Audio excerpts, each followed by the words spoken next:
시작해 볼게요. 네. 일단은 오늘 이제 시험이 6월 7일 시험이기 때문에 얼마 안 남았잖아요. 거의 시험 이제 한 달 남았고. 만약에 제가 여러분이다 이렇게 만약에 생각이 되면 좀 몇 가지 정도 같이 좀 공유할 필요가 있을 것 같아서 이렇게 좀 말씀드리고 싶고요.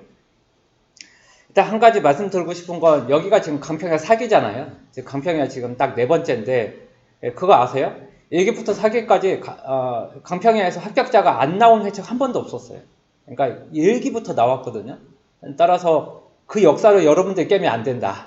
이 얘기를 한번 강조하고 싶고요. 그거 한번 얘기하고 싶고, 성적을 보면 50점대부터의 성적을 보면 피라미드 구조예요. 이게 무슨 얘기냐면 60점대부터가 꼭지점이면 그 나머지가 피라미드 형태거든요. 그러니까 59점 더 많고 58점 훨씬 많고 57점 훨씬 더 많고 이런 구조인데, 그죠? 이런 구조거든요. 그러니까 제가 봤을 때 지금까지 봤을 때 보면 60점대의 합격자를 모두 합친 것보다 59점대로 떨어진 인간들이 더 많다. 저 이렇게 얘기할 수 있어요. 자, 그 뜻은 무슨 뜻이냐? 56점, 57점처럼 59점이 공부하면 떨어진다는 얘기죠. 그러니까 나는 그래도 56점 찍었어. 따라서 나는 이번에 60점 나올 거야. 턱도 없는 소리. 예. 제가 봤을 땐 진짜 택도 없는 소리죠. 왜냐하면 아까도 말씀드린 것처럼 우리의 성적 구조는 피라미드 구조다. 따라서 56점, 57점으로 올라가는 건 쉽지만 58, 9, 59는 진짜 훨씬 더 각고의 노력을 해야지만 그 위치에 있을 수 있다. 따라서 60점벽을 넘기 위해서는, 그 위에 상위권에 들기 위해서는 훨씬 더 좋은 답안지를 결과물을 만들어줘야지만 60점이 넘을 수 있다. 이거 굉장히 강조하고 싶어요. 따라서 57, 8점 지난번에 맞았다고 굉장히 좀 안이하게 공부하면 제가 자신 있게 얘기해요. 당신 떨어질 거야. 이렇게 얘기하고 싶어요. 따라서 57, 8은 그냥 끝난 거야. 어차피 떨어진 거야. 따라서 58, 9점 분들 여기 지금 대부분 오신 분들이 58, 9점인데 이전보다 곱하기 2는 해줘야 된다. 이걸 굉장히 강조하고 싶어요.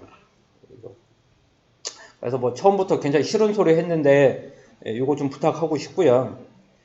지금부터 한 달 남았어요. 지금 한 달 남았는데 지금이 진짜 중요한 거죠. 그래서 제가 여러분들이면 지금 저도 한 달 정도 남겼을 때 암기 제대로 안 된 게 꽤 있었거든요. 따라서 지금은 암기 안 된 거 확실하게 암기한다. 그렇게 해서 모든 토픽이나 대부분 토픽, 시험 문제 특히 나올 토픽은 툭 치면 툭 나올 정도의 본능적으로 토픽의 키워드가 나올 수 있게끔, 혹은 암기법이 나올 수 있게끔, 그거 굉장히 강조하고 싶고요. 더불어 시험에 나올 부분인데 이해가 안 되는 부분이 있을 거예요. 그거 반드시 확인하고 가야 돼요. 시험 문제 그대로 나와. 본인의 취약점은 출제자가 알거든요. 왜냐면 그들도 그 부분이 막혔던 걸 예전에 아니까. 따라서 하고 싶은 얘기는 시험에 나올 부분인데 내가 그 부분이 좀 어설퍼. 뭔가가 남보다 좀 못 쓸 것 같아. 그 다음에 쓰다가 보니까 항상 막혀, 거기가. 반드시 확인하고 간다. 그건 대부분 본인만 알거든요. 본인이 안다고. 따라서 그 부분을 반드시 체크해서 그 부분을 반드시 마스터한다. 그죠? 그렇게 좀 말씀드리고 싶고, 그 다음에 내가 제대로 암기됐다 안 됐다의 기준은 딱 하나예요. 시험 보기 전날 하루 동안 전체 서브 노트를 볼 수 있다. 그러면 그분은 암기가 잘 되어 있는 거예요. 근데 시험 보기 전날인데 아침부터 밤까지 봤어. 근데 한 번에 다 못 봐. 그러면 그분은 뭔가가 막혔고 뭔가가 내재화가 안 된 겁니다. 그래서 내가 내재화가 됐다, 합격자가 됐다. 그 기준의 여부는 딱 하나입니다. 시험 보기 전날 하루에 다 볼 수 있어, 없어? 이거 가지고 판단해주면 돼요. 그게 안 되면 그분 또한 택도 없다. 이렇게 말씀을 드리고 싶습니다. 그거 1번 강조하고 싶고요. 그 다음에 우리 다음 주죠. 6월 7일 날 첫 ITP 이름으로 첫 번째 모의고사 봐요. 그래서 소원반 분들, 그 다음에 NS반들, 강남 평일 야간반들, 그 다음에 ITP 온라인으로 공부하시는 일부 분들, 그 다음에 삼성 SDS 분들부터 해서 외부에서 응시하시는 분들이 꽤 많아요. 자, 그분들하고 같이 봤을 때 우리가 그분들한테 지면 안 돼요. 우리가 지금 이름 걸고 하는 건데 외부에서 온다든지 ITP 온라인에서 오신 분들 다 이겨줘야 됩니다. 이겨줘야 돼요. 그렇지 않으면 제가 상위 10% 환불해준다고 했잖아요. 제가 파산합니다. 제가 파산해요. 이럴 때 웃어줬으면 좋겠는데 웃지도 않고 뭐 이렇게 경직되어 있어요. 예, 따라서 절대 지지 않는다. 그래서 여기 NS 반들, 예, 그다음 강평야 분들 반드시 좀 제대로 해서 시험 보도 응시한다. 예, 그리고 그 출제는 저하고 전희 기술사님, 박주영 기술사님, 그다음에 소원반 두 분, 이렇게 해서 총 5명이 출제를 하고 가장 유력한 문제를 골랐거든요. 그래서 5명이 출제를 하는 데에서 상위 10% 안에 든다. 무조건 합격 보증 수표예요. 제가 봤을 때는 다음 주에 결정돼요. 다음 주에 당신이 붙는다 떨어진다는 다음 주에 결정됩니다. 은근히 역전시키기 어렵거든요. 시험 보기 전에 생각보다 역전 어려워요. 그거 그대로 유지될 확률이 크다. 그거 좀 두 번째로 강조하고 싶고요. 세 번째는 그 특강 8번째 안 보신 분들도 꽤 좀 많은데 반드시 본다. 본다. 그래서 우리 ITP 분들은 대부분 제가 동영상 무료로 지급해 드렸는데 이쪽 지금 8번째는 제가 드리지 못했잖아요. 왜냐면 촬영 비용이 있어서 그렇긴 한데 반드시 한 번 더 세 번째로 얘기를 하는데 요거 담당 강의하는 기술사 분들 2명이 한 달 동안 준비한 거였거든요. 따라서 특강 8번째에 신토픽 출제 예상 문제 요거 소민호 기술사님, 그 다음에 논문 신문 특강 요거 원선재 기술사님, 요거가 지난달에 오픈했는데 여기에서도 시험 문제 그대로 나왔어요. 그대로 몇 문제나 나왔어요. 요거 그대로 7월 4일날 출제될 확률이 굉장히 높아요.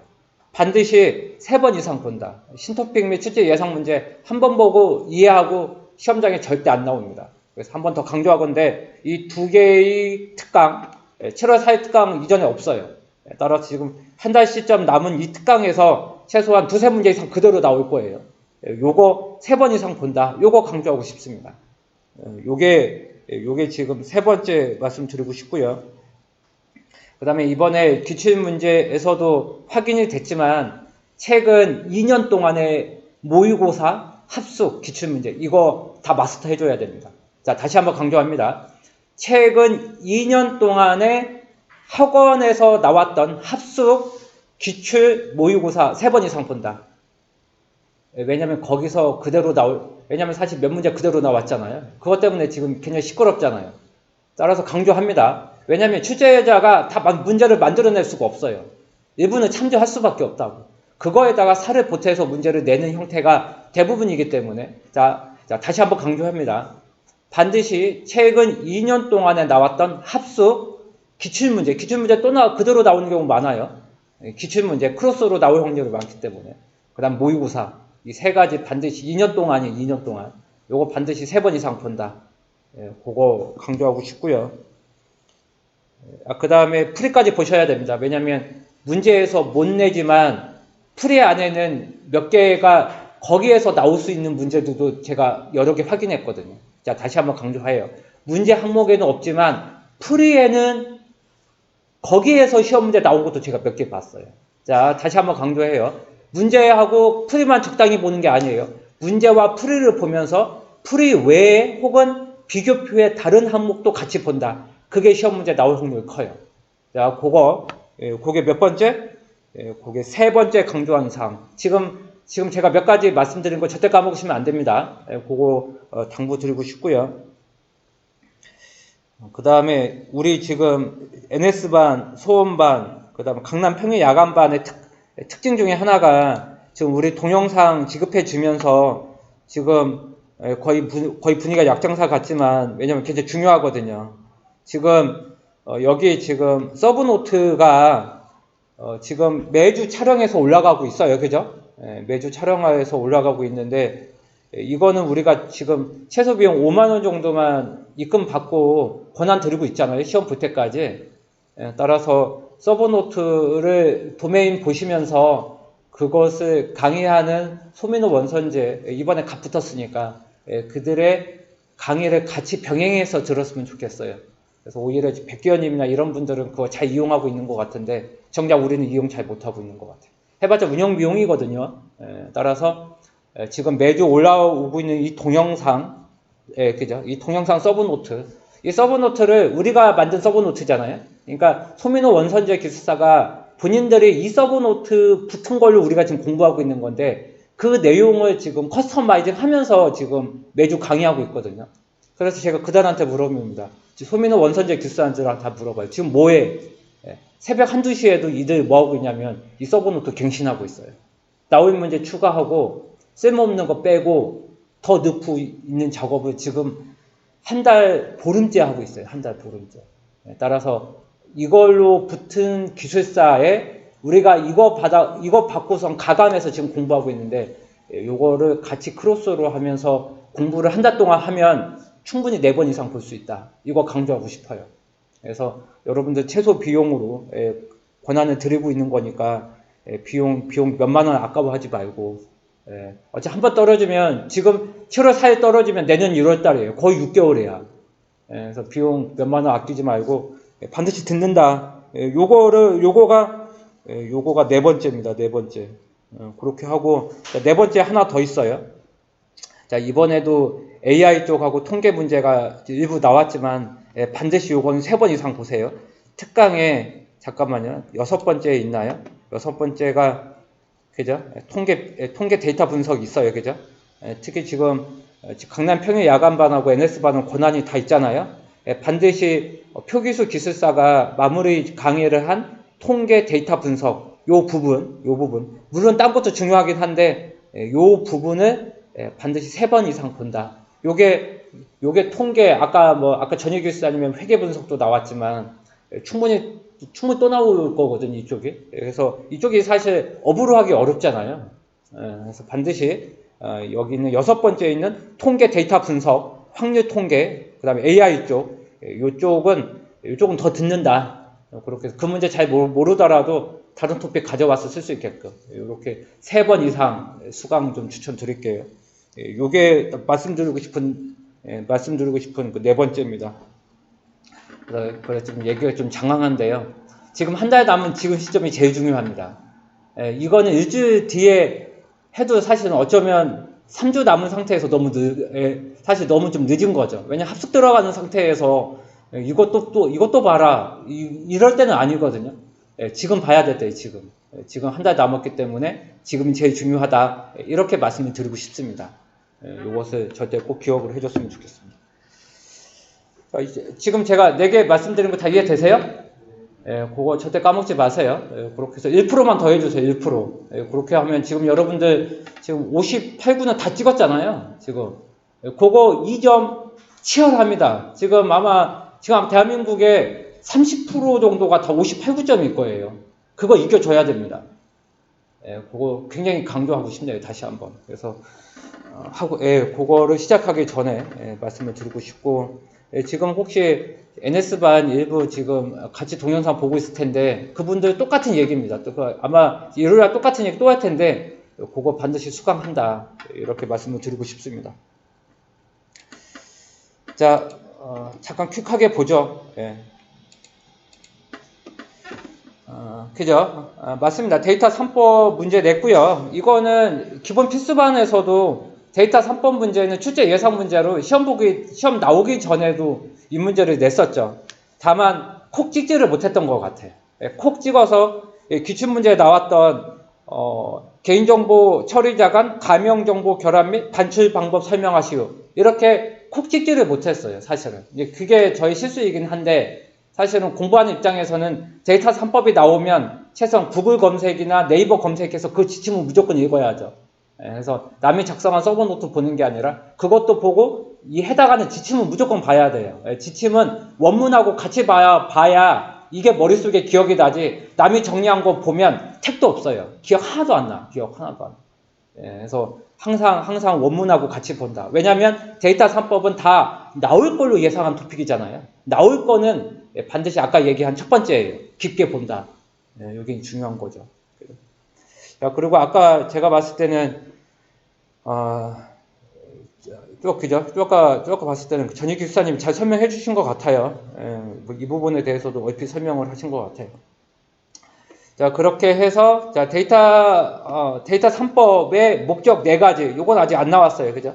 그 다음에 또 데이터 3법은 또 나올 수 있는 토픽이기 때문에 그래서 보안 쪽의 지침 중에 가장 유력하게 나올 수 있는 것 중에 하나가 또 데이터 3법과 ISMS-P예요. 그죠? 요거는 진짜 꼭 다 암기해 주셔야 됩니다. 요 지침 세 가지. 해당하는 지침 두 가지는. 이렇게 꼭 이해해 주실 필요가 있는 거죠. 자, 개인정보 여부의 판단에는 결합할 수 있는 다른 정보의 입수 가능성, 식별, 이런 내용들이 있는데, 익명화된 정보는, 아까 가명 처리, 익명화 정도에 대한 정보, 이거 아까 말씀 명확히 해주신 것 같아요. 익명화된 정보는 추적할 수 없어야 되죠. 아마 뒤에 또 나올 건데, 이 부분은 개인정보보호법을 적용하지 않는다. 이것을 명확한 게 첫 번째. 그렇게 해서 익명정보에 대한 명확화, 그죠? 이게 있는 거죠. 자, 따라서 개인정보, 가명정보, 익명정보가 있는데, 개인정보는 아까 전일 기사님이 아까 말씀하신 것 같고, 추가 정보의 사용 없이는 특정 개인을 알아볼 수 없게 조치한 정보이다. 이것은 아까 얘기했던 가명 정보에 대한 거고, 다른 정보를 사용하더라도 더 이상 개인을 식별할 수 없는 거죠. 이렇게 정의를 한 게 바로 익명 정보죠. 그래서 한 번 더 말씀드리고 싶은 건 가명 정보와 익명 정보를 명확히 기억할 수 있어야 된다. 요거 은근히 같이 혼용해서 쓰잖아요, 우리. 요거 해서 가명 처리에 대한 부분과 그다음에 최종적으로 나오는 익명 정보, 이 두 가지를 구분할 수 있어야 된다. 그다음에 그냥 또 검색을 하면 빅데이터 활용, 이거를 통한 일자리 창출, 그 다음에 국민의 혼란 방지, 그러니까 체계적인 정책, 이것을 목적으로 해서 정책 통일. 이 문구 4개가 나오는데, 이 4개는 데이터 3법의 목적에 항상 공통으로 나오는 항목입니다. 따라서 이상한 거 쓰지 말고 반드시 4가지를 목적으로 쓴다. 이렇게 말씀을 드리고 싶습니다.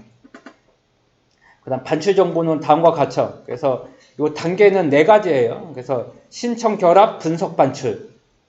사실 이게 있겠습니다. 가명 정보의 결합 및 반출 절차는 4가지가 있어야 됩니다. 따라서 요거는 그 지침에 있는 그대로입니다. 따라서 신청, 결합, 분석, 반출, 요거 4개 꼭 암기하셔야 됩니다.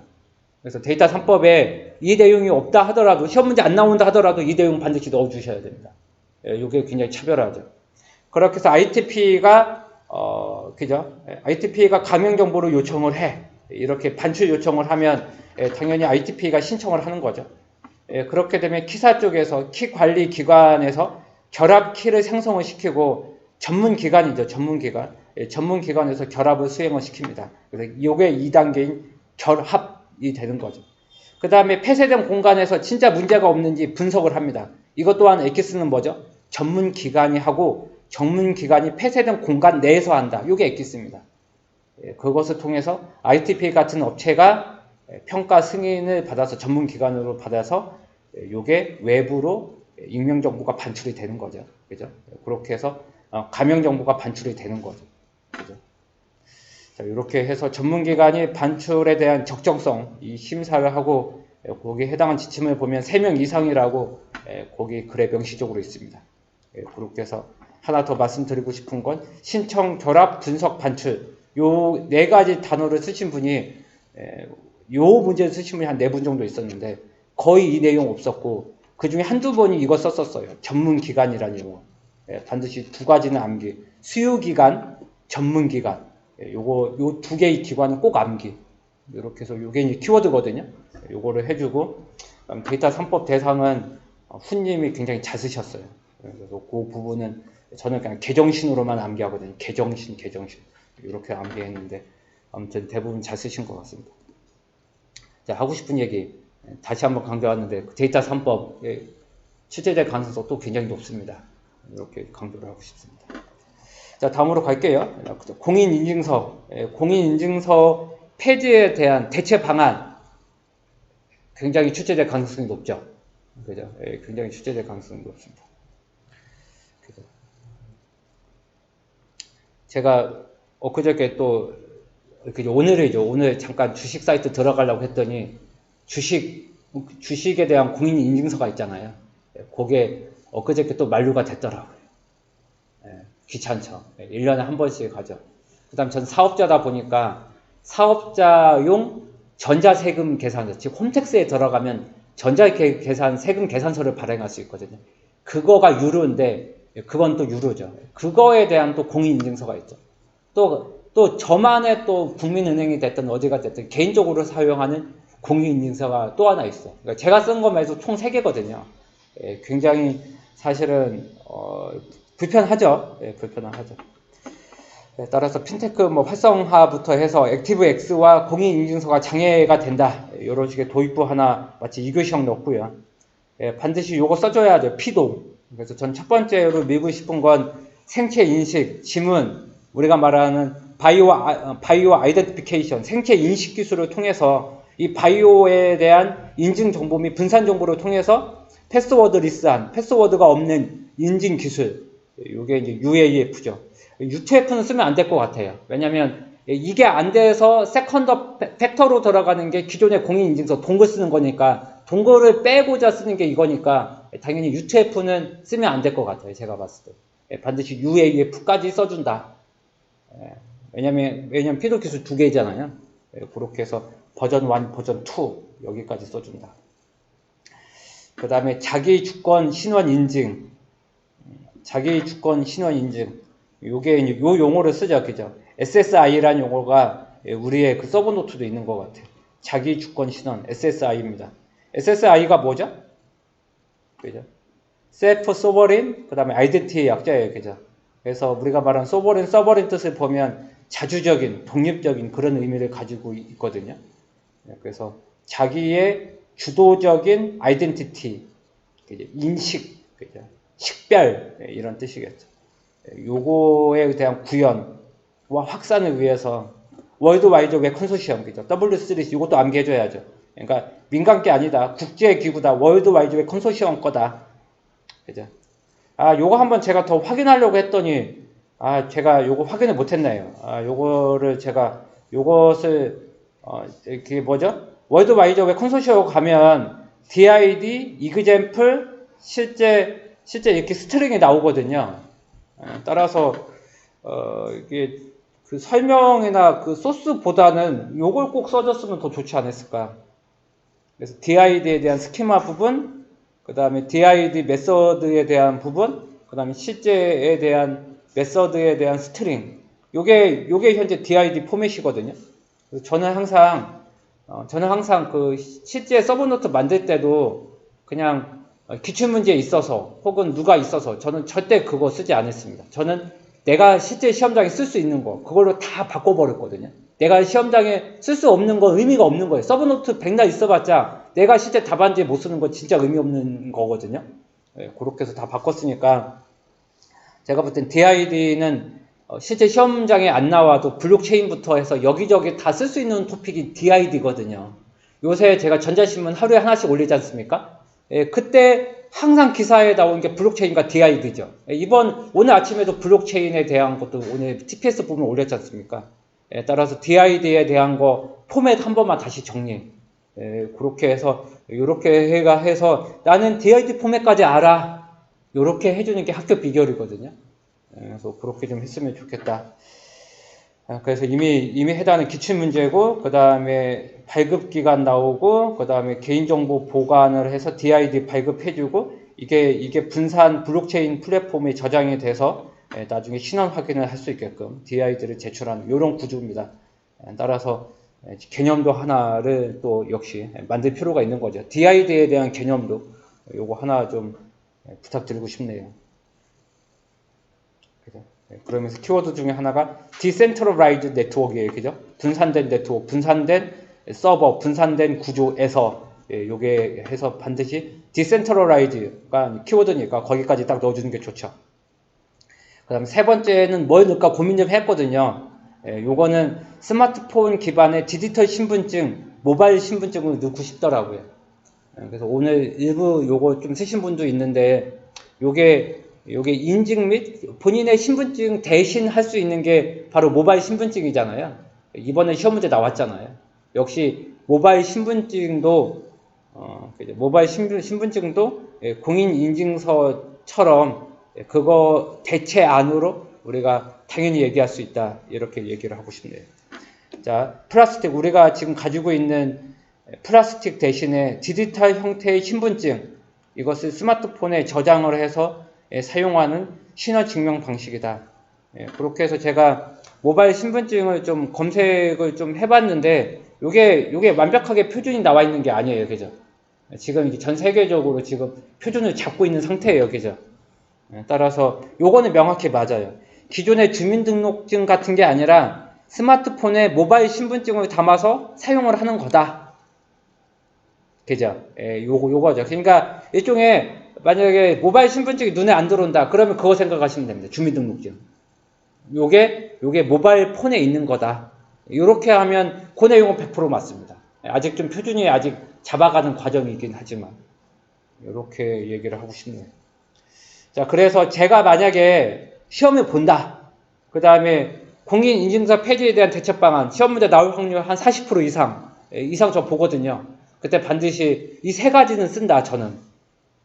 왜냐면 각각의 1교시형으로 다 나왔거나 다 관련된 토픽이기 때문에. 여기에다가 여러분들이 더 넣을 수 있는 게 일부 쓰신, 그죠? 쓰신 HTML5, 그거의 앱, 그거 한 분 쓰신 분 있고, 그죠? 그러고선 한 분 더 추가한 게 OTP, 그거 쓰신 분 일부 있고, 따라서 그게 메인이기보다는 좀 요거 3개를 메인으로 보고, 아까 얘기했던 2개 정도를 더 추가해서 한 5개 써주면 여러분 꼭 준비해 주셔야 됩니다. 요거 6점 맞으려고 쓰는 거 아닙니다. 7점 혹은 18점 이렇게 맞으려고 쓰는 거니까 잘 준비가 됐으면 좋겠습니다. 요거 강조할게요. 제가 볼 땐 지문은 훈님만 그릴 수가 있어. 자, 넘어갑니다. EID 표기법 이번에 나왔죠. 이번에 나왔고 저의 강의 교재에 국제적으로 6개 정도 표기법이 있거든요. 그 중에 한 3개 정도가 좀 그나마 쓰는 방식이라서 3개를 한번 비교해 보세요 라는 문제를 한번 내봤죠.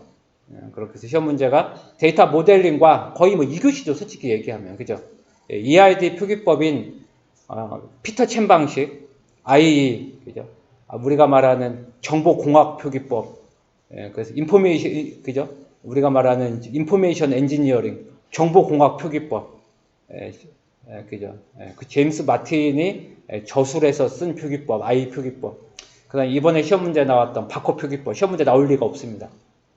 그래서 이것을 낸 의도 중에 하나는 시험 문제 대부분 다 IE 표기법으로 하고, 저도 DB 작업은 무조건 다 IE 표기법으로 했거든요. 그거는 확실하게 그릴 수 있어야 됩니다. 그런 목적으로 다시 한번 정리하고자 낸 문제입니다. 실세계 전자상거래, 이런 것들, 그죠? 실세계 전자상거래, 이런 것들을 컴퓨터로 옮기는 거예요, 그죠? 온라인으로 옮기는 거죠. 뭐 중심으로? 데이터 중심으로. 이렇게 설계해서 구현을 하는, 이런 과정, 이것을 우리는 데이터 모델링, 혹은 데이터베이스 모델링이라고 하는 용어인데, 데이터베이스는 약간 작은 규모고, 이걸 포괄적으로는 데이터 모델링이라고 용어를 쓰는 게 맞겠죠. 그죠? 이렇게 쓰는 게 맞겠죠. 따라서 데이터 모델링은 알다시피 암기법이 다 개념문이지 않습니까? 개념적 모델링, 논리적 모델링, 실제 구축을 하는 물리적 모델링, 이렇게 이제 3가지가 있고, 맨 앞에 1단계를 더 추가한다면 요구사항 분석, 그죠? requirement에 대한 우리가 어널리시스를 하고 개념적, 논리적, 물리적 모델링을 쓴다는 거죠. 그죠? 이렇게 쓴다는 거죠. 따라서 요 부분까지 좀 썼으면 좋겠고, 그죠? 자, 그래서 제가 간략하게 3개의 표기법을 좀 넣어놨어요. 샘플을 넣어놨죠. 지금까지의 표기법은 95%가 다 IE 표기법입니다. 그냥 없으면 다 IE 표기법으로 하시면 돼요.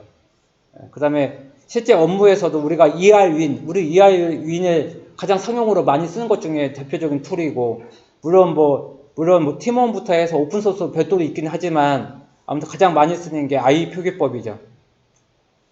그리고 잘 안 쓰는데 오라클이나 여기에서만 사용을 하는 게 바코 표기법이죠. 그러다 보면 꼭 바코 표기법을 해외 검색하면 오라클이라는 용어가 나와요. 우리나라의 DB 시장이 50%를 장악하고 있는 DB 업체가 오라클이다 보니까 얘네가 쓰고 있는 툴이다. 이렇게 되어 있는 것 같고, 그 다음에 우리가 개념을 할 때 개념적으로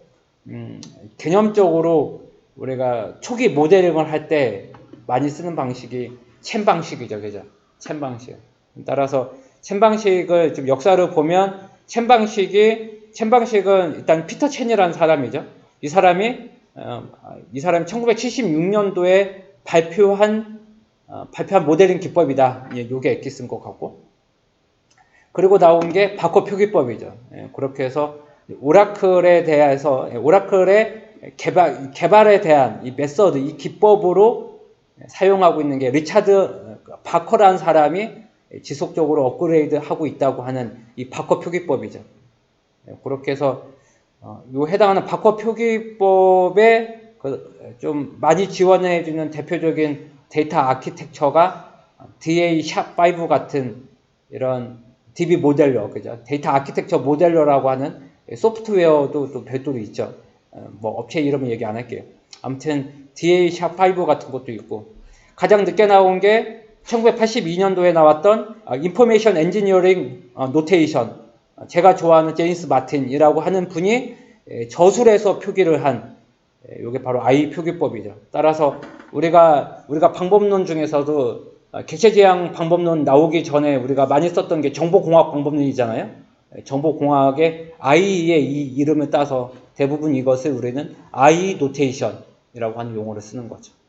그렇게 해서 우리가 1차 정규화, 2차 정규화, 3차, 4차, 5차 정규화, 이 모든 내용은 다 I 표기법으로 대부분 지금까지 시험문제 작성을 해왔고 기출문제도 다 그렇게 작성이 된 거죠. 따라서 한번 이 자리를 빌어서 한번 이 아이들을 한번 그릴 수 있는지 그것도 한번 보시게끔 그런 목적으로 이 자료를 한번 내봤죠. 자, 그렇게 좀 얘기를 하고 싶고, 다시 정리하면 데이터 모델링에 대한 개념 당연히 알 것 같고, 그 다음에 절차는 아까도 얘기한 요구사항 분석부터 해서 개념물, 실제 물리적 모델링에 통해서 특정 데이터베이스에 구축을 하는, 사실은 모델링이니까 사실은 모델링에서 끝나야죠. 그런데 5단계까지 들어가면 실제 구형까지 들어가겠죠. 모델링이라는 게 설계라는 의미니까 사실은 명확히 스트릭트하게 얘기하면 물리적 모델링까지 얘기하는 게 맞죠. 그렇게 참고하시면 될 것 같고, 방금 얘기를 했고, 따라서 이쪽은 프라이머리 키죠. 이쪽은 어트리뷰트 속성이 되는 거고, 테이블은 맨 위에 있어요. 그죠? 우리가 테이블을 엔티티라는 용어를 써요. 엔티티 있고 테이블에 얘기죠. 초기의 개념적 모델링에서는 엔티티라고 잡지만 실제 이게 EID가 구축이 되면 엔티티는 결국엔 테이블로 바뀌는 거니까. 그죠? 테이블의 이름에 거기에 식별자, 아이덴티파이어는 샵을 쓰는 거죠. 샵. 그 다음 동그라미 표시는 뭐죠? 그 다음에 동그라미 표시는, 그죠? 동그라미 표시는 옵셔널. 속성에서 어떤 값이 존재할 수도 있고 존재 안 할 수도 있다. 이런 건 동그라미. 그 다음에 스타 표시. 별표는 그 밑에 장에 있지만 속성 중에서 어떤 값을 반드시 저장해야 되는 경우, 이럴 때 쓰는 게 스타 맨더토리죠. 따라서 스타와 동그라미로 구성되고 식별자는 샵으로 되어 있다. 그죠? 클래스 다이어그램에서 프로텍티드 부분은 샵으로 표시하듯이, 그죠? 샵으로 되어 있다. 그죠? 그 다음에 사원 테이블의 속성은 사원번호, 이름, 주민번호, 주소, 연봉 이런 걸로 구성되어 있죠. 따라서 이름, 주민번호, 주소는 다 속성이잖아요. 요거는 타원형으로 되어 있는 거죠. 그렇게 해서 식별자는 사원번호의 밑줄. 요게 바로 챈 방식이에요. 그죠? 그리고 챈 방식의 엑기스는 뭐죠? 개념적, 논리적, 물리적에서 개념적 모델링에서 가장 많이 쓰는 게 피터 챈 방식이다. 이렇게까지 써주면 훨씬 더 좋은 답안지가 되겠죠. 이런 내용은 이전에 제가 다 강의했던 내용이기도 해요, 사실은. 그렇게 좀 되어 있고, 그죠? 이렇게 좀 썼으면 좋겠고, 아무튼 또 한 4, 5년 만에 한 번 또 EID 그리라고 시험 문제 나왔잖아요. 그러니까 항상 4년 정도를 주기로 해서 EID 그리라는 문제는 나오죠.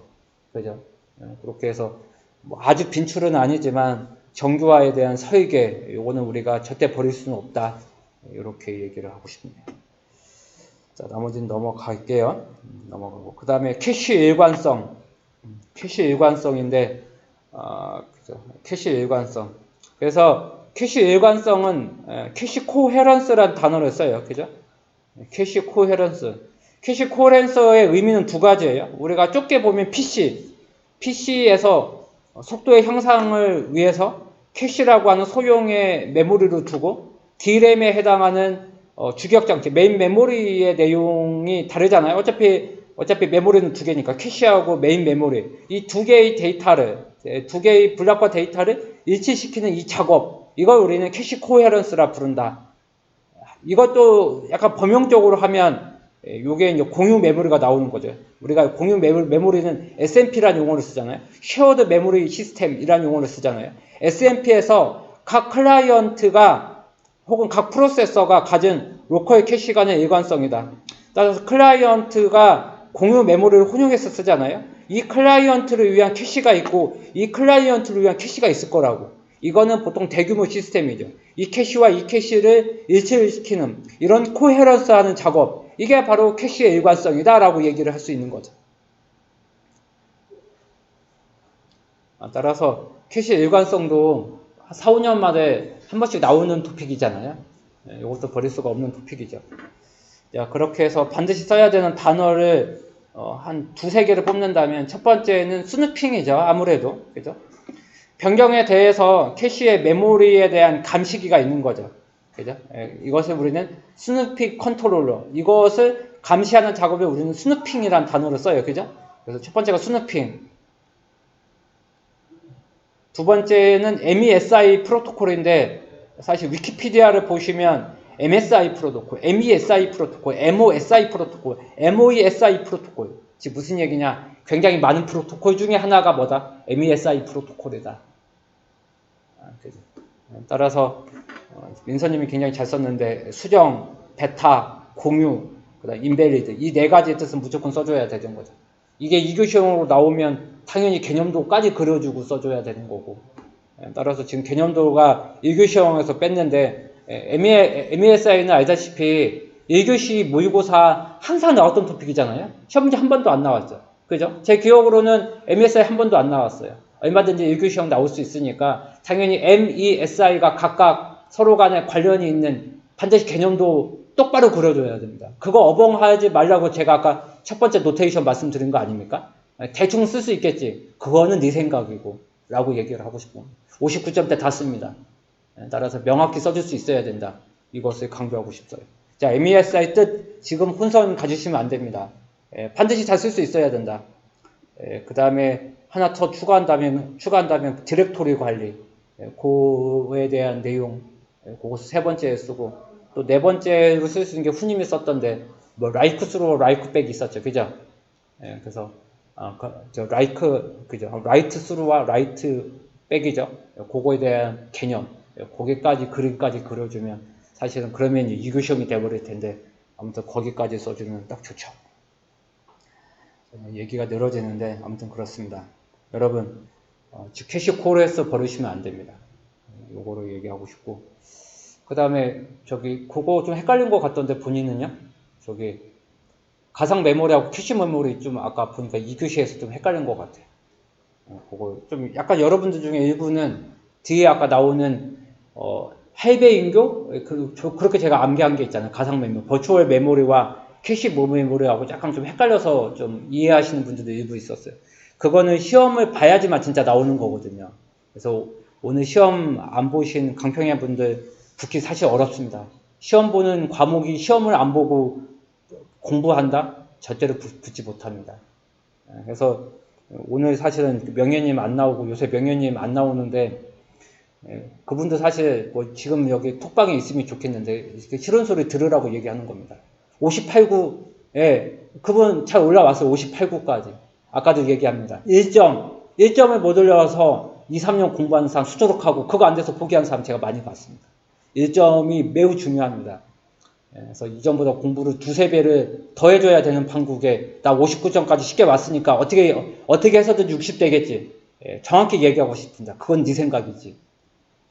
그래서 더 해줘야 된다. 지금 어차피 한 달 남았거든요. 충분히 한 달이면 승부 걸 수 있어요. 이거를 진짜 강조하고 싶습니다.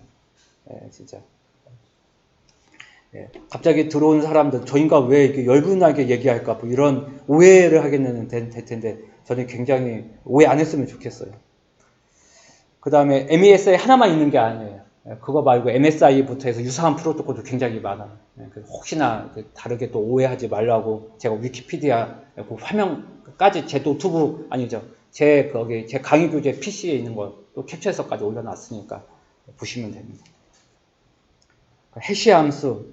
사실 해시 함수도 사실 후님이 제일 잘 썼어요. 이거 은근히 잘 못 썼어. 사실은 충돌 해결 방법밖에 안 남았는데 어떻게 보면 지금까지의 어떻게 저장할 거냐 그 함수의 유형은 뭐가 있냐 그거 중심으로 나왔지 충돌 해결 방법 두 가지가 뭐야 이거가 적게 나왔잖아요. 그 다음에 지금까지 제1 역상자원석, 제2 역상자원석, 충돌 회피 이런 거가 지금까지 보안 쪽으로 많이 나왔다는 얘기죠. 따라서 앞으로 남아있는 건 뭐다? 충돌 해결 방법 두 가지다. 이것을 또 내고 싶었는데 맞습니다. 오늘 시험 보신 80%도 또 이상하게 썼어요. 그래서 정확히 아시는 필요가 있는 거죠. 일단 해시함수에서 제일 중요한 건 암흑적 해시와 인덱스나 자료 저장의 해시하고 헷갈리지 않는다. 이게 제일 중요합니다. 두 개가 헷갈리는 순간에 이거는 진짜 빵점짜리 답안지가 되어요. 따라서 암흑적 해시 내용을 일반 DB의 내용을 쓰지 않고 일반 DB의 내용을 암흑적 해시에 쓰지 않는다. 따라서 여기에다가 뭐 키쇼트 이런 거 쓰는 순간에 완전 빵점이다. 이게 키쇼트 같은 건 보안적인 요소지 이거랑 무관한 거라고. 그래서 이상한 얘기 쓰지 않는다. 따라서 잔 스미스도 같은 어드레스 373번이고 그 산드라 D 이 친구도 373번이다. 같은 버킷에 들어가는 거죠. 이게 바로 콜리전이 발생을 한 거지. 아무리 우리가 좋은 해시 함수 쓰죠. 우리가 말하는 모드, MOD를 쓰든 나눗서백을 쓰든 뭐를 쓰든 충돌은 무조건 나올 수밖에 없다는 거죠. 이 충돌 해결 방법은 뭐다? 그래서 나온 게 이거죠. 충돌 해결 방법은 오픈 어드레싱 방법과 클로즈드 어드레스 방법 두 가지가 있다. 이게 엑기스죠. 그래서 지금까지 나왔던 건 나눗셈법, 폴딩법, 중간제고법, 기수제고법 이런 나폴리는 중색이다. 제가 이거 강의만 엄청 얘기한 것 같아요. 이렇게 얘기한 게 해시함수의 종류이지만 그래봤자 충돌은 발생한다는 거죠. 그래서 오픈 어드레스라고 불리는 게 해결 방법은 네 가지가 있는 거죠. 선의중무라고 암기했죠. 선형조사법. 그 다음에 그다음 첫 번째에다가 넣고 첫 번째 충돌에 나오면 그 다음에 넣고 그 다음에 2의 제곱으로 넣고 그러니까 1 넣고 2 넣고 4 넣고 9 넣고 16 넣고 그렇게 점프업을 하면서 넣는 게 쿼드라틱 프로빙이에요. 그죠? 이게 바로 2차 조사법이죠. 따라서 점프업 하는 거죠. 거기서 쿼드라틱이란 단어가 제곱이라는 뜻이잖아요. 제곱. 그래서 말 이상해. 2차 조사법. 뭐 제2의 해시함수를 쓴다. 그런 뜻이 전혀 아니죠. 그죠? 제곱만 띄는 거다. 3이면 3의 제곱이니까 9번째로 점프업을 하는 거고 2의 제곱이면 4번째에다가 점프를 해서 거기다가 데이터를 넣어버리기 때문인 거죠. 이렇게 해서 디스턴스를 그렇게 만들겠다는 게 2차 조사법. 그 다음에 해시함수를 또 쓴다는 게 해서 이중 해시법. 따라서 선형, 2차, 이중 이건 반드시 나와줘야 돼요. 이렇게 하면 충돌이 생긴 곳의 주소가 다르죠. 이것을 우리는 오픈 어드레싱 방법이라 부른다는 거지. 클로즈 어드레스 방법은 뭐죠? 절대로 주소는 안 바뀐다. 그래서 방법은 저는 체코라고 암기했어요. 그죠? 체가 뭐의 약자죠? 그죠? 해시 체이닝이죠. 그래서 우리가 잘 아는 링크드 리스트를 쓰는 거죠. 따라서 0번에 충돌이 생겨 그러면 뭐죠? 노드 하나를 더 생기는 거죠. 노드에다 39를 쓰고 그 오른쪽에 포인터라고 타입 데피니션 C 언어의 타입 데피니션을 써서 여기에 또 다른 노드를 가리키죠. 또 다른 노드를 가리켜서 13을 넣어버리는 거죠. 거기 또 생기면 또 계속 추가하는 거죠. 이렇게 링크드 리스트를 계속 추가해서 충돌을 회피하겠다고. 하지만 시작 주소인 0번 버킷 0번은 안 바뀐다. 이렇게 해서 주소가 바뀌지는 않잖아요. 시작 주소가. 따라서 그렇게 해서 충돌을 회피를 하겠다. 이것을 우리는 뭐라 부른다? 해시 체이닝. 체자를 짜서 저는 체코라고 암기했어요. 체코. 그래서 체이닝 방법이고 그 두 번째가 뭐죠? 두 번째가 콜레스트. 콜레스트는 알다시피 통합하다는 뜻이잖아요. 이렇게 해서 콜래싱 해시 함수를 쓰는 거예요. 콜레스트 해싱 이렇게 쓰는 거죠. 따라서 버킷에 A를 넣고 B를 넣고 C를 넣고 그 다음에 더 이상 계속 가면 좀 계속 생기는 거니까 속도가 떨어질 거니까 혹은 다른 쪽은 또 비어 있을 수 있잖아요. 따라서 세 번째면 더 이상 발생시키지 않고 세 번째 빈 공간에 넣어버리는 거죠. 따라서 y값은 하나를 더 만드는 게 아니라 여기다가 넣어버리겠다는 거죠. 하지만 시작 주소는 버킷 1번이에요. 그죠? 만약에 y가 충돌이 생겼다. 그러면 같은 세 번째 버킷의 빈 곳에다가 넣어버리고 포인터로 여기를 가리키면 되는 거죠. 이렇게 하는 거죠. 그래서 영어 표현을 보면 이렇게 되어 있는 것 같아요. 오늘 위키피디아 검색을 했더니 하이브리드 그죠? 하이브리드인데 separate chaining 그러니까 분리를 하는 체이닝과 오픈 어드레싱 방법 그죠? 오픈 어드레스 아까 얘기했던 그죠? 아까 맨 앞에 한 게 오픈 어드레싱 방법이잖아요. 이게 주소가 바뀌는 거죠. 이런 두 가지의 방법을 하이브리드 방법을 쓰는 거죠. 이렇게 해서 그 로우에 넣어버리고 충돌이 발생하면 포인터로 가리키는 거죠. 포인터로 가리키고 그런 건 약간 체이닝 약간의 좀 오픈 어드레싱 기법도 있고 그죠? 노드에다가 넣어버리는 거고 포인터로 가리키는 것 이런 건 오픈 어드레싱 방법도 있고 그 다음에 체이닝 연결이 된다고 해서 체이닝 기법도 쓰는 이런 하이브리드 방법 이걸 우리는 뭐라 부른다? 콜래싱 해싱이라는 단어를 쓴다. 그래서 두 번째로 들어간 게 체코예요. 그죠? 따라서 충돌 회피 해결 방법은 오픈의 선의중부 클로즈 어드레스 방법에 반드시 키워드는 뭐다? 포인터예요. 포인터. 이거를 쓰는 게 체이닝 기법과 콜래싱 해싱 방법이 있다. 두 가지를 꼭 써줘야 되는 게 엑기스죠. 그죠? 그리고 그 나머지 암호학적 해시는 제가 2교시용으로 냈습니다. 그죠? MDC하고 그죠? MDC, MAC는 제가 2교시용 냈는데 그것도 사실 정확히 말하면 좀 완벽하게 쓰신 분이 생각보다 적습니다. 좀 더 뭐가 부족한지는 좀 더 2교시 설명해서 얘기하죠. 자, 그렇게 해서 넘어갈게요. 그 다음에 최근 3회가 나왔던 게 대기 행렬 이론입니다. 110회 넘어서 3번 정도 나왔던 토픽이 대기 행렬 이론입니다. 중요합니다. 중요한 토픽이죠. 중요한 토픽. 제가 항상 점심 먹고 커피숍에서 항상 커피 한 잔 마시는데 항상 한 3군데에서 고릅니다. 지나가면서 사람이 없는 곳으로 항상 가거든요. 그러니까 비싸고 싼 데가 아니라 지금 가장 빠르게 주문할 수 있는 곳. 그곳을 찾아서 저는 커피 주문하거든요. 바로 대기 행렬의 이론이죠. 가장 대기열이 작은 곳에서 주문을 해야지만 제가 빨리 결제하고 커피 들고선 테이크아웃 할 수 있는 거죠. 그것을 적용한 이론, 대기 행렬 이론이 되는 거죠. 따라서 코스트에 대한 서비스, 그죠? 그죠? 서비스에 대한 캐퍼시티, 용량을 늘리려면 비용은 이렇게 올라가요, 그죠?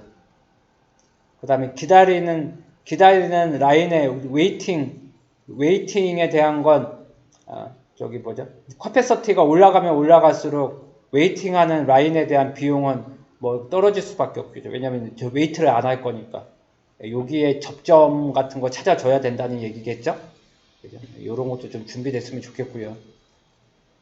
아무래도 어그리게이트 코스트는 보통 우리가 우리가 검색 엔진에서도 굉장히 어그리게이션 용어를 많이 쓰는데 해당하는 소켓 프로그램, 웹 소켓 같은 게나 에이전트가 데이터를 가져오면 그것을 데이터를 가져와서 모아놓는 걸 우리가 어그리게이션이라는 용어를 많이 쓰잖아요. 따라서 두 개를 합쳐놓는 비용은 아무래도 이런 표현을 썼겠죠. 어그리게이팅 코스트. 따라서 가장 밑에 있는 게 코스트 상으로는 가장 좋다. 뭐 그런 걸로 이 그림이 이해가 되는 것 같아요. 제가 얼핏 봤지만 뭐 그런 그림인 것 같고. 따라서 얘기를 하면 이 내용은 위키피디아에 있는 거 제가 그대로 복사한 겁니다. 대기 행렬에 도착하는 것과 대기하는 것 그리고 서비스가 되는 일련의 프로세스에 대해서 수학적, 확률적 분석을 통해서 시스템의 평균 대기 시간, 대기 행렬의 추정, 서비스의 예측 이런 상태를 수학적으로 혹은 측정을 하는 도구 이게 바로 대기 행렬 이론이다. 이렇게 정의가 되어 있는 거죠. 그렇게 해서 요 그림은 구글 검색하면 맨 처음에 나오는 것 같아요. 커스터머가 도착을 했고 대기 큐에다가 대기가 됐고 대기 끝나면 맨 앞에 있는 사람이 결제 쪽으로, 서버 쪽으로 가고, 서버 처리가 끝나면 엑스트가 되겠죠. 이런 일련의 과정. 요게 이제는 요 그림을 바탕으로 해서 중대 자료가 대부분 한글화 되어 있는 것 같아요. 그래서 여러분들 자료는 이미 한글화가 있을 것 같아서 제가 영어 버전으로 해서 바꿔놨어요. 한번 참고하시면 될 거고. 그때 대기 행렬에 대해서 제일 중요한 게 이거였어요. 오늘 요거 쓰시는 분들이 꽤 됐는데 대부분 이 단어는 다 안 썼어요. 단일 채널, 단일 단계, 단일 채널, 다중 단계, 다중 채널, 단일 단계, 다중 채널, 다중 단계. 이 네 가지의 용어 쓰신 분들은 거의 없었어요. 여러분 아까 첫 번째하고 똑같습니다. 이제 암기해줘야 돼요. 암기할 때는 확실히 암기해줘야 됩니다. 그래서 여러분들이 대기 행렬 이론 일반 사람들도 훨씬 많이 할 거잖아요. 하지만 이런 키워드 없으면 키워드 쓴 사람이 오히려 점수가 더 높다. 이렇게 얘기를 하고. 왜냐하면 키워드가 있으니까. 그렇게 강조를 하고 싶습니다. 그 다음에 대기 행렬 이론의 서비스 처리 규칙 그런 표현을 썼던데 이제 영어 표현은 요거와 같습니다. 그때 FCFS, LCFS 뭐 이런 것들을 쓰셨던데 대부분 다 쓰신 것 같아요. 여기까지는. 이렇게 해서 처리가 됐으면 좋겠다. 자, 1교시가 여기까지 끝났습니다. 혹시 1교시에 대한 질문 있나요? 완벽한 강의였군요. 네, 좋습니다. 어이가 없죠? 제 강의는 원래 어이가 없습니다. 자, 2교시로 갈까요? 2교시? 근데 저 강의보다 더 없는 건 전익기수사님 같아요. 전익기수사님. 뭐 아까 그 마지막에 하셨을 때 제가 얼굴을 화끈거렸습니다. 그래서 제가 볼 때는 전익기수사님 훨씬 더 저보다 강의를 훨씬 더 잘하시는 것 같아요. 저도 또 강의하다 보면 좀 여유가 없을 때가 있는데 훨씬 더 여유로우신 것 같습니다. 지금 4번은 보안의 짬뽕 문제예요. 그죠? 짬뽕으로 한번 뭐 하나 걸리겠지. 요렇게 낸 문제입니다. 그죠? 이렇게 냈다가 욕을 바가지로 얻어먹겠죠. 그죠? 자, 첫 번째가 보안의 특징. 여러분 쓰신 분들 다 완벽했어요. 보안의 특징은 뭐죠? 요거죠. 그죠? CIA죠. 그죠? 그래서 confidentiality. 허락되지 않는 사용자 또는 객체가 강정배의 정보를 볼 수 없다. 요것의 기밀성. 그 다음에 함부로 수정할 수 없다. 인티그리티, 무결성. 허락된 사용자는 접근할 수 있어야 된다. 방해받으면 안 된다. 디도스 같은 걸로 방해받으면 안 돼. 가용성을 해치니까. 따라서 권한 있는 사용자는 언제든지 접근할 수 있어야 된다. availability, 가용성. 하나만 더 추가한다면 non-repudiation. 내가 보내놓고서 난 발뺌해야지. 너는 발뺌 못해. 부인하지 못하도록 하는 거죠. 갑자기 오늘 기자회견 한 사람이 생각나는군요. 이러지 못해야 된다. 이걸 우리는 뭐라 부르죠? non-repudiation, 부인 방지. 요게 보안의 특징, 보안의 목표, 보안의 요구사항. 여러분, 제가 검색하니까 4가지 용어입니다. 3가지 용어예요. 보안의 요구사항, 이거 써야 됩니다. 보안의 목표, 이거예요. 보안의 특징, 이거예요. 따라서 말 좀 바꾸더라도 보안의 특징으로만 암기하기 없기. 따라서 해외 자료 보면 용어를 조금씩 바꿔가면서 쓴다. 자, 제가 보안의 정의 한번 내려볼게요. 정보의 수집, 가공, 저장, 검색, 송신, 수신 도중에 정보의 회신, 변조, 유출 등을 방지하기 위한 관리적 기술적 방법을 얘기를 한다. 요거가 일반적인 거고요. 그 다음에 여러분들 국제표준 중에서 ISO, IEC 27000 시리즈 있잖아요. 여기에서는 뭐라고 정의했냐면 아까 얘기했던 CIA, 추가적으로 진정성, 책임성, 부인 방지, 신뢰성 이것까지 밀고 있는 게 보안의 정의 2번째고요. 그 다음에 아이사카, 여기 보안의 많은 자격증 이것을 관리하는 이 단체에서는 인가된 사용자만이 정확하고 완전한 정보로 필요할 때 접근할 수 있도록 해야 된다. 이게 보안 정의 3번째입니다.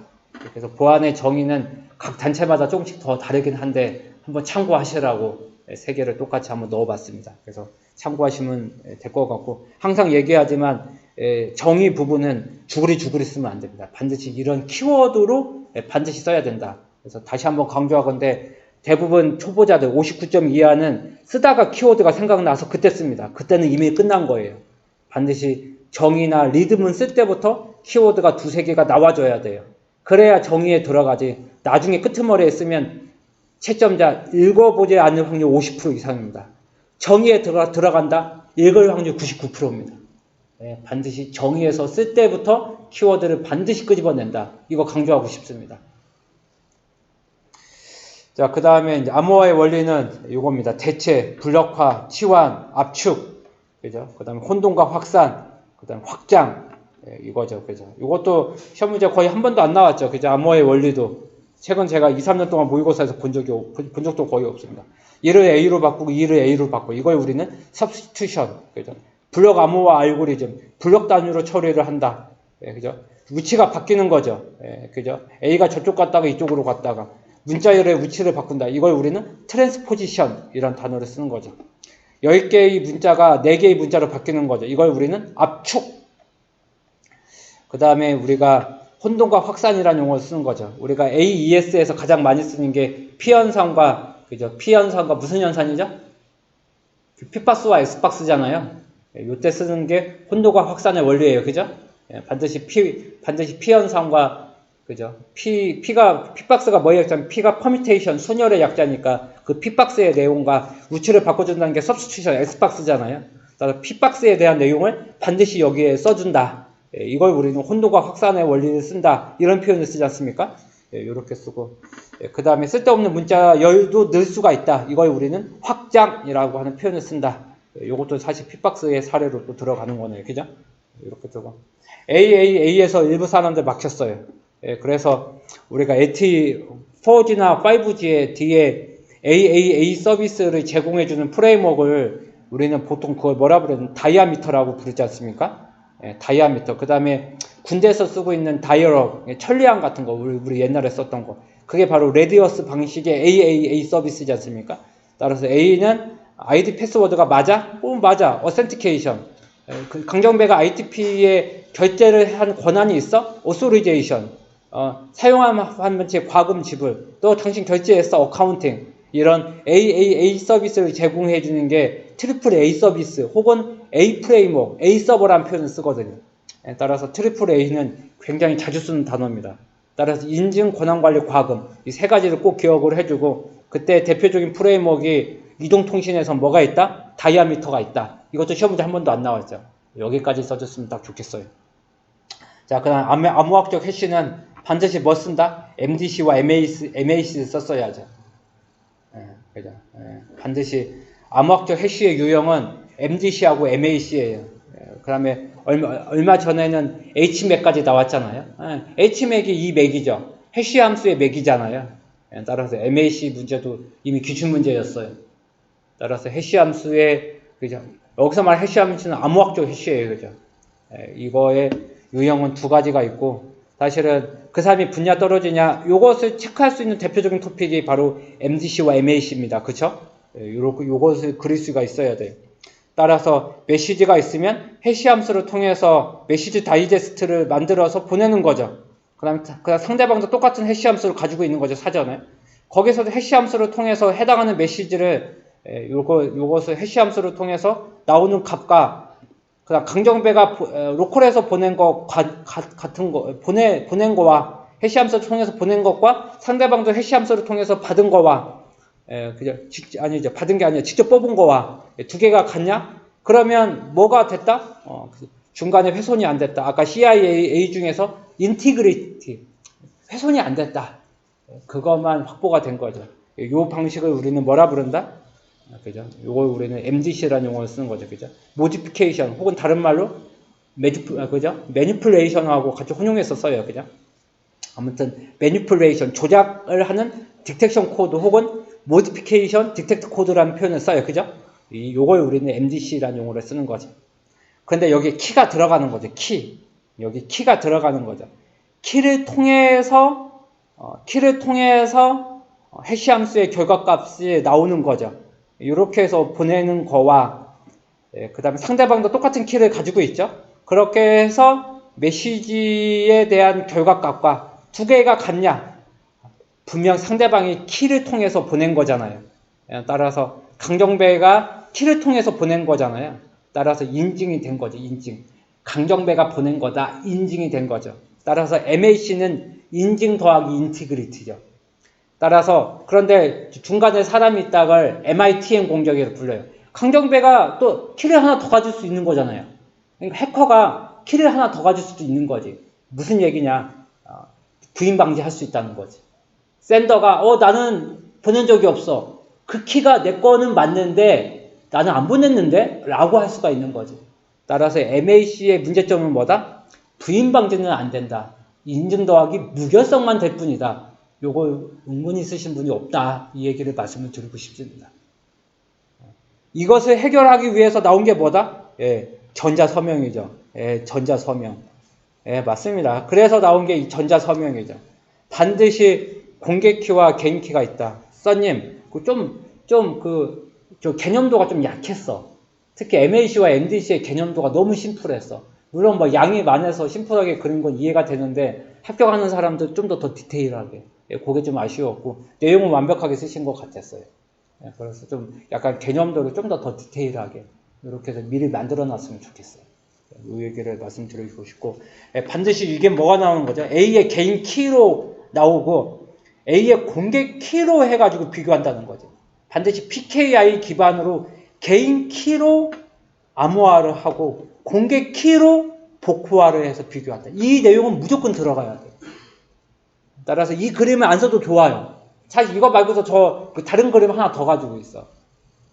그래서 복잡하면 이 그림인데 반드시 뭐다? 공개 키와 개인 키가 들어가야 된다. 이 내용이 들어가야지만 뭐가 안 된다? 부인 방지를 할 수 없다고. 너의 개인 키로 한 거잖아. 이러면 얘기가 달라지는 거라. 아까처럼 키를 두 명이 똑같은 키를 나눠 갖는 게 아니라고. 키가 다른 거라고. 이렇게가 되면 이게 바로 뭐다? 전자서명이죠. 자, 다시 올라갈게요. 왜냐하면 이걸 왜 강조하냐면 많은 사람들이 이 부분 못 써요. 그리고 알다시피 해시 함수는 최 빈츠 토픽 30개 안에 드는 토픽 중에 하나잖아요. 우리가 말하는 BCP 프로젝트 관리 이런 것처럼 애자일처럼 30개 안에 들어갈 수 있는 게 해시 함수잖아요. 근데 오늘 시험 보니까 많은 분들이 이 내용 못 썼어요. 반드시 숙지하셔야 됩니다. 반드시 시간대로 잘 쓰셔야 됩니다. 이게 시험 보는 의의가 있는 거죠. 이것을 강조를 한번 더 하고 싶습니다. 그 얼굴 표정에 너 뭐 이렇게 문제를 복잡하게 냈냐 이렇게 얼굴 인상 쓰지 마시고 내가 왜 이거를 못 썼을까 그렇게 좀 생각해 주시면 좋을 것 같아요. 따라서 요 순서도 암기 MDC 무결성 MAC 인증과 무결성 부인 방지 못해 전자서명 설마 여기에 전사라고 쓰진 않았겠죠. 전자라고 썼겠죠. 그죠? 전자서명을 다른 말로 뭐라 부른다? 디지털 시그네처. 그죠? 그래서 전자 디지털. 그래서 한글로는 디지털 서명 똑같은 얘기입니다. 디지털 서명 이꼴 뭐다? 전자 서명 같은 얘기입니다. 그것도 다 알고 계시겠죠? 참고하시면 됩니다. 겨우 지금 제가 문제 하나 가지고 이렇게 시간 끌었어요? 참나 어이가 없네요. 왜냐하면 이 하나가 문제가 한 3개, 4개라서 그런 겁니다. 빨리 끝낼까요? 근데 시험 문제 다 나올 만한 거라서 왜냐면 여러분들 잘 썼으면 그냥 넘어갔지. 잘 못 썼으니까 전 탄력이 없는 거예요. 그죠? 물론 시험 본 거는 진짜 감사하게 생각해요. 이거 사실 바꿨어. 바뀐 거. 시험 본 것만 해도 내가 감사하게 생각하는 역전의 원리다. 진짜 역전의 원칙이다. 그죠? 이것마저도 이제 인버전 프린서플이네요. 그죠? 아무튼 한 문제 가지고 거의 30분 동안 끌었는데 중요합니다. 중요합니다. 자, AI 알고리즘 냈고요. PCA 서포트 벡터 냈고요. 선님 잘 썼어요. 거의 완벽하게 썼고 지능형 반도체까지 잘 썼어요. 그래서 민서님 답안지를 보면 누로 모픽, FPGA, GP, GPU, GPU까지 잘 쓰셨어요. 맞아요. 따라서 인공지능 알고리즘이 나오면 마지막 단락에는 뭘 반드시 쓴다? 하드웨어, 반도체, 지능형 반도체 반드시 이걸로 마무리해서 하드웨어도 좋아졌어. 예전에는 알고리즘을 하드웨어가 못 받쳐줬는데 지금은 GP, GPU 같은 게 나오면서 하드웨어도 받쳐졌어. 그 내용을 반드시 써준다. 그거 중요합니다. 그래서 지금까지는 AI 알고리즘 나왔잖아요. 약간 그런 느낌 드는 거지. 언제까지 AI 통계 알고리즘만 나오겠어. 거기에 대한 CA와 시스템 정도 나오지 않겠어요? 라고 생각이 드는 거지. 그래서 낸 문제였습니다. 그래서 우리가 지금 시간 관계상 평일 야간이라 2문제밖에 안 써서 이 문제 민서님 외에 안 썼는데 이거 나올 확률 큽니다. 그 다음에 가와 PCA, 서포트 벡터 머신은 알다시피 1교시형 단골이지 않습니까?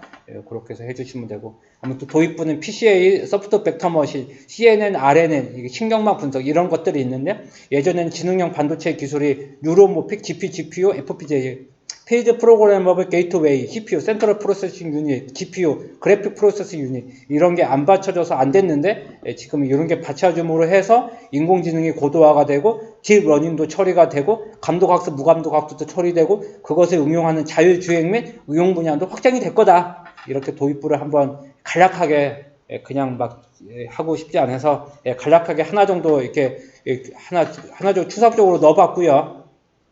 아다시피 고차원의 데이터를 저차원으로 바꿔주는 거죠. 이 기법이 뭐라 부른다? 주성분 분석이라 부르죠. 따라서 위키피디아 개념도를 보면 이렇게 되어 있어요. 점들이 막 있는 거지. 점들이. 지금 약 화면이 작은데 거기 위키피디아에 들어가면 엄청난 큰 그림이 있어요. 이렇게 점들이 큰 게 이렇게 직각으로 두 개의 저차원으로 선으로 표현할 수가 있는 거지. 이걸 우리는 벡터라 부르잖아요. 이렇게 저차원의 어떤 선분으로 바꿔주는 이 기법. 이게 바로 PCA다. 이게 바로 Principal Component Analysis 방법이다. 그죠? 이 방법이 되는 거죠. 이미 뭐 쓰신 분들은 너무 잘 썼고요. 따라서 차원의 축소, 이건 무조건 써줘야 돼요. 그 다음에 이것도 반드시 써줘야 돼요. 고차원의 2차원, 3차원, 더 높은 차원, 이걸 반드시 써줘야 돼요. 이게 최적의 적합, 이거로 구현된 점과 선으로 요거. 그러면서 지난번에 제가 시험 문제 냈던 평균 제곱거리, 그죠? 이거 굉장히 중요해요, 그죠? 평균 제곱거리는 얼마든지 일교시험 나올 수 있어요. 굉장히 이것마저도 사실 민서님이 굉장히 잘 썼는데 평균 제곱거리 오차, 요거 굉장히 중요합니다, 그죠? 요거 평균 제곱거리, 이것을 최소화하게끔 요것을 변환시켜주는 기법이다. 지금 방금 얘기한 게 이해가 안 되면 뭔가 문제가 있는 거고, 그 다음에 아까 공분사도 설명 잘 해주셨어요. 아까 전희규사님 설명 잘 해주셨는데, 딱 엑기스 공분사는 이거예요, 그죠? 코베리언스는 두 개의 확률 변수가의 관계예요. 그냥 말 복잡하게 할 필요 없죠. 상관관계냐, 뭐 음의 상관관계냐, 양의 상관관계냐, 이것을 표현한 값, 표현한 밸류, 표현한 디그리, 이것을 우리는 뭐라 부른다? 공분산이라는 용어를 쓴 거죠. 공분산이라는 단어를 가장 많이 쓰는 게 스캐터 다이어그램이에요, 그죠? X와 Y의 인자가 양의 상관관계냐, TV에서 폭력물을 많이 틀어놨더니 사람이 살해가 많이 되더라. 뭐 흑인은 이번에 지금 미국에서 지금 굉장히 시끄러운 게 흑인이 지금 그것 때문에 지금 그 숨막혀 죽었잖아요. 흑인이 뭐 했더니 무슨 상관관계가 있더라. 이런 것을 표현한 다이어그램, 이것을 우리는 스캐터 다이어그램이라 부르고, 이런 인자가 여러 개면 피시본 다이어그램 같은 용어를 쓰잖아요. 이런 두 개의 변수, 두 개의 확률 변수, 이런 여러 개의 변수가 서로 간에 어떤 관계를 가지고 있어. 이것을 표현한 값, 이것을 우리는 뭐라 부른다? 코베리언스라는 단어를 쓴다. 공분산이라는 용어를 쓴다. 따라서 이미 여러분들 아까 설명 충분히 들으신 것 같고, 여기까지 좀 써줬으면 좋겠다. 이렇게 하고, 서포트 벡터 머신은 이거예요, 그죠? 그러면서 마진, 서포트 벡터, 그러면서 키워드가 나오는 게 뭐죠? 하이퍼 플레이닝, 이런 거 다 알 거야, 이미, 그죠? 따라서 이거 설명을 하면 저한테 너무 시간 끝나고 뭐라 할까봐 지금은 넘어가는데, 진짜 잘 써줘야 되는 거죠. 이거 합격권인 분들은 다 7점씩 맞추잖아요. 따라서 투표명부터 해가지고 잘 써줄 필요가 있어요, 그죠? 자, 그러면서 마지막에 지능형 반도체는 뭐가 필요하다, 이런 거. 뉴로모픽, GPU, FPGA, ASIC, CPU, GPU 이런 거 써줘야죠. 따라서 GPU, 그래픽 프로세싱 유닛, 그 다음에 우리가 말하는 여기 일반 삼성전자로부터 칩을 받아가지고 우리가 코딩을 한 번 더 입히잖아요. 왜냐면 우리들만의 별도의 칩이 있는 거니까. 이런 기법 및 공학을 페이드 프로그래머블 게이트 어레이라는 용어를 써요, 그죠? 따라서 FPGA도 1교시형 쓸 수 있어야 돼요, 그죠? FPGA도 얼마든지 한 달락 쓸 수 있어야 돼요. 이거는 제가 CA에서 정보관리 컴시용 단연 1등으로 출제 예상 문제로 찍고 있는 게 FPGA예요, 그죠? 이것도 우리가 한 달락과 개념도 그릴 수 있어야 돼요. 그리고 거기 게이트 처리하는 테이블까지, 그죠? 테이블까지 그거 쓸 수 있어야 되고, 그죠? 그 다음에 어떤 특정 용도에 맞게끔 이런 식으로 제작된 주문형 반도체, 이걸 ASIC라는 용어로 써요, 그죠? 이렇게 해서 서큐트까지 이렇게 쓸 수 있으면 되고, 이런 거를 인간의 뇌를 모방을 해가지고 연산 처리할 수 있는 이 기술, 이런 반도체 기술은 다 뭐다? 뉴로모픽 반도체, 뉴로모픽 칩이라는 단어를 써요. 그래서 써님이 굉장히 잘 썼는데, 요런 거까지, 요렇게 해서, 요거까지 돼. 일반 알고리즘이 여기까지 돼. 이거는 모의고사도 거의 안 나왔고요. 제가 좀 응용해서 낸 문제이기도 해요. 그래서 여기까지 써줄 수 있으면 진짜 좋겠다. 이런 목적으로 낸 문제가 5번 문제입니다. 5번. 거의 안 골랐어요. 아쉽죠? 6번으로 가죠. 6번. 가상 메모리 로컬리티. 이거는 뭐 잘 쓸 거라고 생각되는데 그렇다고 또 잘 쓴 것도 아닌 것 같아.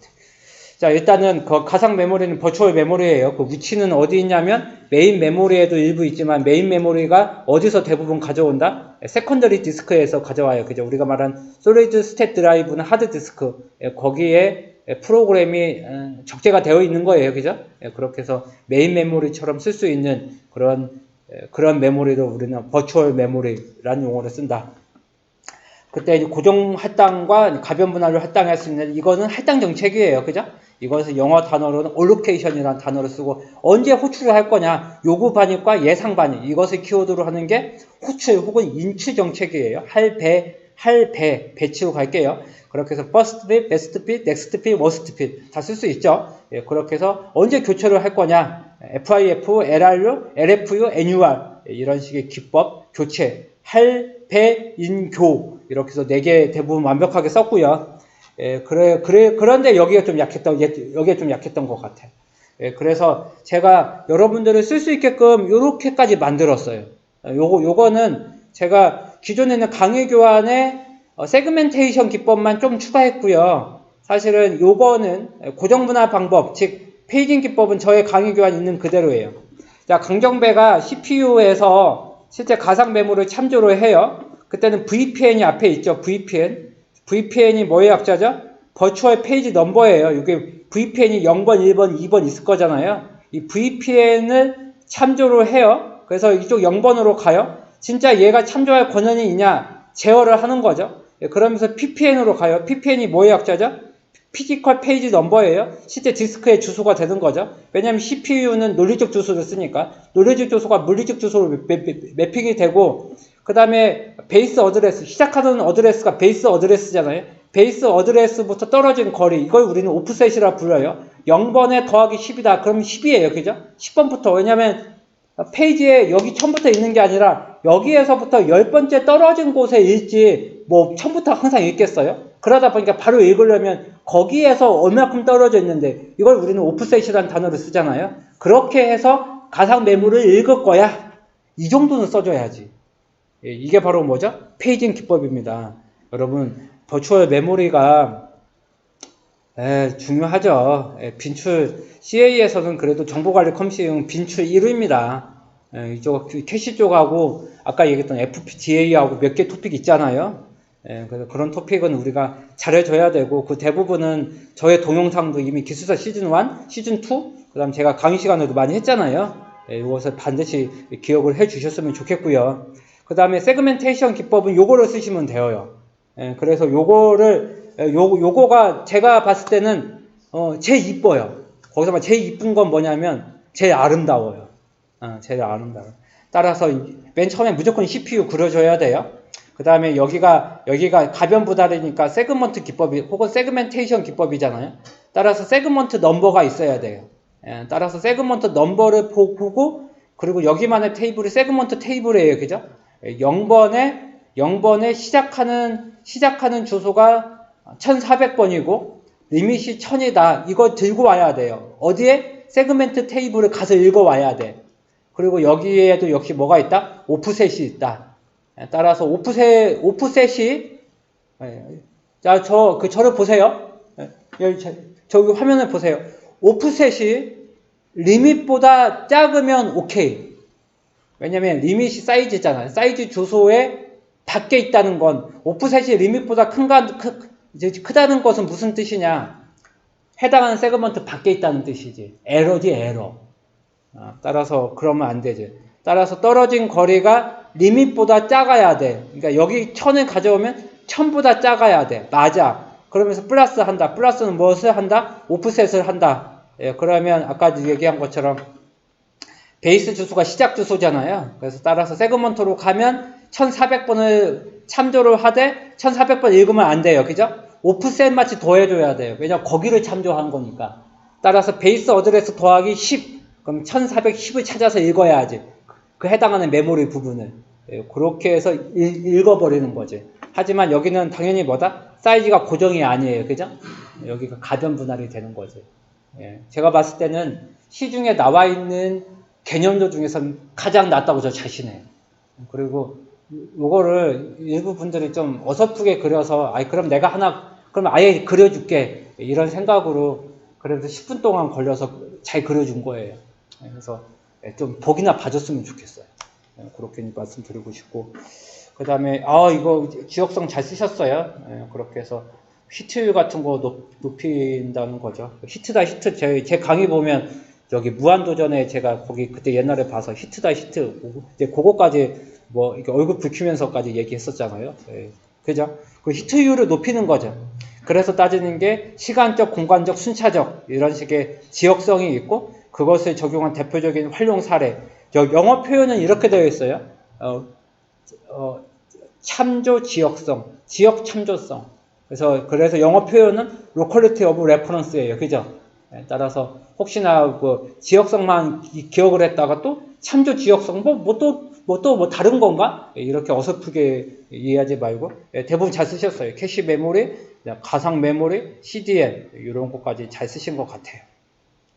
이렇게 해서 제가 말만 많았네요. 그죠? 말만 많은 거 그거 하고요. 저도 그러면 전일 교수사님처럼 엄지척 한 번만 눌러주시고 이걸로 좀 이렇게 좀 웃어주면 안 될까? 그렇지. 이렇게 해서 마무리 지을게요. 네, 고맙습니다.